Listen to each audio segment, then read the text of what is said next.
संत मंडली गांव से निकल रही थी।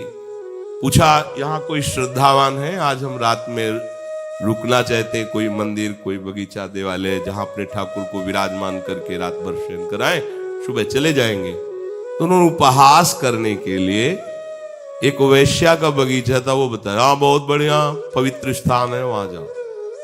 वो उसका छोटा बगीचा था, बड़ा सुंदर सजा हुआ था। उसके मित्र जन आते, ऐसा हास्य विनोद हुए। वो कहे बहुत सुंदर बगीचा देगा, ठाकुर जी विराजमान किए। तो 10-12 संत से फिर कीर्तन की ध्वनि गूंजी।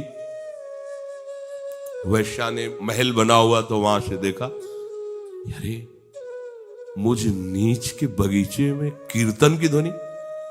वहां खिड़की से देखा तो सब संत महात्मा नाच पड़े। हृदय उसका नाच पड़ा कि मुझ नीच आचरण करने वाली को ऐसा सौभाग्य मिल सकता है।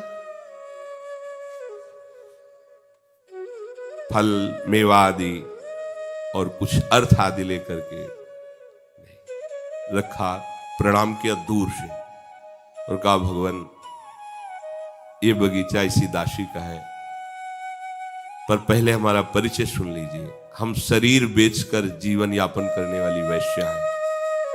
ये फल, ये अर्थ ठाकुर सेवा में आप सब लगा और आंसू चल रहे। आनंद क्यों? पाप नष्ट हुए। संत दरस जी में पातक टरे, पाप नष्ट हुए। इतना शो यही है कि न जाने कब दया निधान किसका मंगल करने की सोच ले। जो संत में प्रधान मंडली के थे, उन्होंने कहा, तुम्हारा कुछ खा तो नहीं सकते, पर बेटी तुम्हारा परम मंगल का अवसर आ गया, क्योंकि हमारे ठाकुर तुम्हारे बगीचे में विराजमान हो गए और तुम भाव से ठाकुर जी के सामने लाए हो। ठाकुर सेवा स्वीकार करेगा। हम लोग तो नहीं पा सकते, हम में तो इतनी सामर्थ्य नहीं कि ऐसे अपवित्र अन्न को पचाकर भजन कर पाएंगे, पर बेटा तुम चिंता मत करो, तुम्हारा परम मंगल होगा। कोई बेटा या बेटी बोले उसे। संसार के देह को सुख मानने वाले लोग कैसा कैसा बर्ताव, आज उसे कोई बेटा बोला, कोई बेटी, वो चिल्ला के रो पड़े।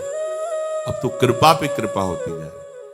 बोले ये भी धन उठाओ और जो तुम्हारे पास धन है उसको बेचो और ठाकुर जी के लिए एक मुकुट बनाओ, हीरो से जटित, और रंगनाथ जी को पहनाओ, ठाकुर जी को। तो उनका प्रभु वो स्वीकार करेंगे। हाँ, हम प्रार्थना करेंगे, ये देखो, हम प्रार्थना करेंगे प्रभु से भी और निज सेवकों से भी। ठाकुर जी के साक्षात भाल पर तुम्हारी ये सब संपत्ति लग जाएगी, निहाल हो जाओगी। और आज से बेटा अब ऐसा आचरण मत करना का शपथ लेती हूं। आज बंद देह व्यापार, बड़ी उमगन, सब बेच करके साथ। भगवान कैसे लीला विहारी है, इस दरबार में किसी का भी अपमान नहीं होता, कोई कैसा भी हो।